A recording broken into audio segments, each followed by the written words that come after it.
And when emotion battles logic, emotion always wins. It always wins. You might think you're making a logical decision, but you're not. You're making an emotional decision, and then you back it up with logic. So,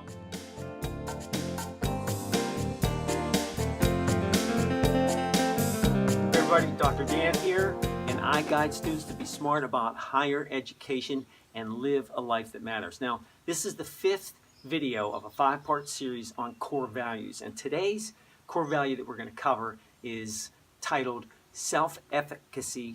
Self-efficacy shapes reality. So, fancy word there, self-efficacy, and self-efficacy is perceived capability. So, I'll tell you a little story about, well, first, a good quote that you may have heard is, perception is reality. And so you can think about that, and we'll be explaining that as we're going along in the video. So there's a young man, let's call him Bobby, in the program I had helped start an adventure-based program. So we did all kinds of adventure wilderness stuff. So one of those things was rappelling off of cliffs. So there was this 100-foot cliff that we were going to rappel off of that day. And so Bobby let everyone know in no uncertain terms that I don't rappel. I'm not doing rappelling. So before we get in the van to go to the site, he's telling everybody, as we're driving there to the site, he's telling, I don't rappel. I'm telling you, I don't rappel. Saying that's fine, Bobby, that's fine. So we get out of the van, we got to walk to the site. I don't rappel. He's telling us the whole time. We're just putting on the harnesses and the helmets that we put on to go over the cliff. I don't rappel. So he's putting the stuff on, and eventually Bobby gets to the precipice of the cliff, and he's crying. And one of the beauties of adventure-based programming is that we cut to the chase through a lot of the activities that we do. You don't have to sit in a counseling room for a couple of months before we get real. There's nothing more real than you're bawling your eyes out at the top of a cliff. And he had a legitimate fear, and there's nobody making fun, but he had a legitimate fear. So what was happening is that, like Bobby, many of the boys in our program and many people in life have these fears. Now, our program had these things built into them to do exactly that, help them overcome fear of heights, of water. If they had a fear of water, we taught them how to swim. If they had fear of caves, we taught them how to overcome that. And things like academics, some of them were afraid of academics because they've been told they were stupid all their lives. So there were a lot of things, and it was kind of built into the program. You could not get out of the program because you got evaluated every week. So you were motivated, and there was incentives to overcome these fears, because if you didn't participate and didn't try these things, you got poor evaluations. It didn't matter how you performed in the rock climbing and the rappelling. You just had to participate and do what we had requested you to do, because everything we did was safe and sound in what we were doing. So part of that would be change is inevitable and growth is optional. So we made it a point that growth was not one of the options. They were going to grow. And so that was the whole point of adventure-based programs. So everybody has some of these fears and some of these things that are huge that really cripple them in their lives. And a lot of times, the older we get, this self-efficacy, which is, again, it's a perceived capability. And it doesn't have to be based on logic, but usually on emotions. And so people go through these things, and in Bobby's mind, that rappelling was an emotional thing. And there's nothing that he was considering logic about that, because with a qualified set of staff setting up the site with good equipment that we checked, and there's all these redundant systems to make sure everything was safe, there was no reason to fear. We had never had any rock climbing accidents, rappelling accidents, that kind of thing. So there's nothing to fear, so the logic was not there, but the emotion drove Bobby's fear. So, and when emotion battles logic, emotion always wins. It always wins. You might think you're making a logical decision, but you're not. You're making an emotional decision, and then you back it up with logic. So what happens is that the change that we need to have in our lives, it kind of cripples us, and we kind of stop. And people will go throughout their lives with some crippling things and fears that they are reasoning that they don't have to overcome, but if they overcame them, it would be a huge gain for them.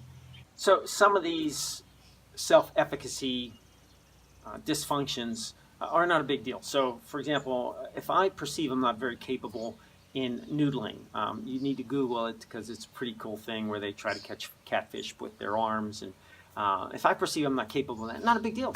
But if I perceive I'm not capable, or I have this perceived fear of water, and I don't perceive I'm capable of swimming or jumping in water or doing those kind of things, well, okay, that's not a big deal. I just avoid water all my life. Well, it doesn't always happen that way. You may fall into water. There's water everywhere that you could fall into and drown. If you become a parent and you don't teach your child to swim because you didn't learn how to swim, so it doesn't matter to you, and you've avoided water all your life, but it's only been a few years to them, they fall into water. They're drowning because they don't know how to swim. Now you jump into the water and you both drown. So am I being tragic here? Maybe. I mean, these little fears and these perceptions, and they're not little fears to the people, I'm not minimizing them, but they are big fears. But those are things that can be overcome.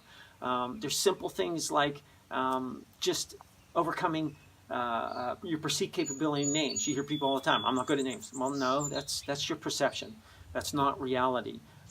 You can overcome that through various methods and things to help you remember names. And it can go from anywhere from that to experiments by Dr. Albert Bandura, one of the most prominent psychologists of our time, that has done experiments with people that would get nauseous just talking about snakes, and within a day they are handling snakes because their perceived capability was changed one step at a time. So what happens when we lean into fears and we try to improve our self-efficacy? Well, in Bobby's case, he got to that cliff, he stepped over, one step led to another, got to the bottom, unclipped, ran back up to the top and says, I want to do it again.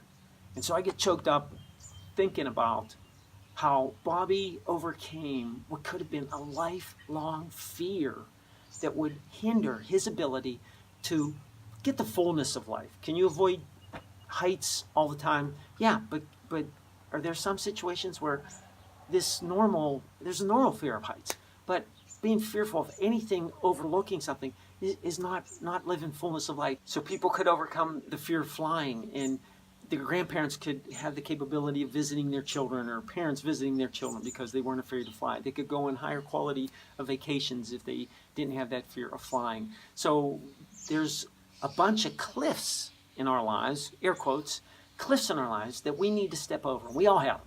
So I got them, you have them. What are these things that are hindering our lives? So we want to defeat one relevant false perception after another and just pick the low-hanging fruit. Start with names. Do whatever you can do to start overcoming these smaller things, and all of a sudden your quality of life is ratcheting up. So in the long run, self-efficacy does shape your reality. And taking those small steps, there's some bigger problems, granted, you need some extra help, but there's a lot of things that you can start overcoming and improving your self-efficacy and your perception of how you can handle things. So if you like this, please pass it on to other people.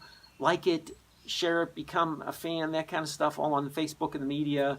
And you could also sign up and get my weekly Wisdom for the Week each week on my website. Just sign up. There's plenty of places to put your email address, and I will send you this video through your email on a regular basis.